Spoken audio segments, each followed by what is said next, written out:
የክልሉ የጸጥታ ኃይል መጠናከሩንና ሕግ የማስከበር አቅሙ እያደገ መሆኑን የአማራ ክልል ሰላምና ጸጥታ ቢሮ አስታወቀ። ችግሮችን በሰላማዊ አማራጮች ለመፍታት ቅድሚያ ተሰጥቶ እንደሚሰራም ቢሮ ገልጿል። ዘመኑ ታደለ ተጨማሪ ዘገባ አለው። የአማራ ክልል ባለፉት ዓመታት በጦርነትና ግጭት ሲፈተን ቆይቷል። ከአማራ ሚዲያ ኮርፖሬሽን ወቅታዊ ዝግጅት ጋር ቆይታ ያደረጉት የክልሉ ሰላምና ጸጥታ ቢሮ ኃላፊ ዶክተር እሸቱ የሱፍ ጦርነትና ግጭቶች ህዝቡን ለማህበራዊና ኢኮኖሚያዊ ቀውሶች ዳርገውታል ብለዋል። ከቦታ ቦታ እንዳይንቀሳቀስ ማድረግ ነው የቻለው። ትራንስፖርት ነው የዘጋው፣ የግብይት ስርዓቱን ነው ያናጋው፣ ኢኮኖሚ እንቅስቃሴውን ነው የገታው፣ ትምህርትን ነው ያቋረጠው፣ ለአርሶ አደር ግብአት እንዳይደርስ ነው ያደረገው።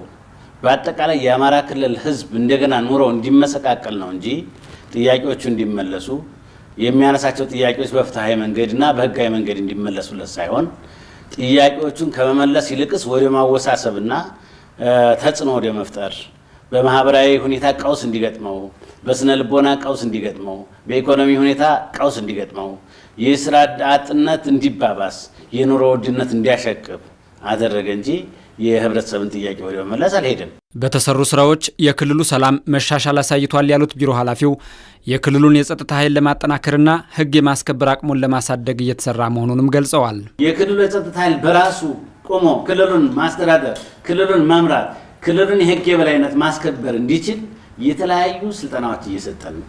ኃይል እያሰባሰብን ነው። ሰላም አስከባሪ እየመለመልን ነው፣ እያሰለጠን ነው። ሚሊሻ እየመለመልን ነው፣ እያሰለጠን ነው። አድማ መከላከል እየመለመልን እያሰለጠን ነው። ፖሊስ እየመለመልን ነው፣ እያሰለጠን ነው። ተጨማሪ ለመከላከያ ኃይል የሚሆን ኃይል እየመለመልን እያሰለጠን ነው።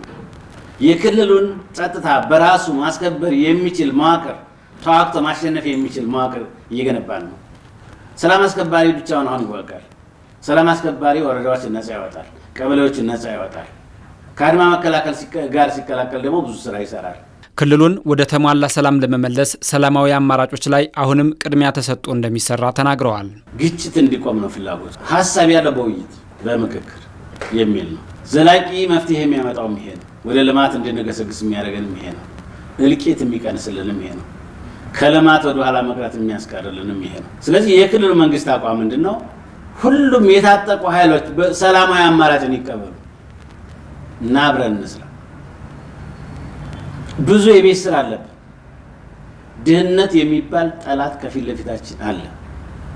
የኑሮ ውድነት እየፈተነ ነው። ይሄ የምናሸንፈው ደግሞ ሰርተን፣ ይሄን የምናሸንፈው አንድ ሆነን ተለያይተን አይደለም። ከአጎራባች ክልሎች ጋርም ሰላምን ለማስፈን በቅንጅት እየተሰራ መሆኑን ቢሮ ኃላፊው ተናግረዋል።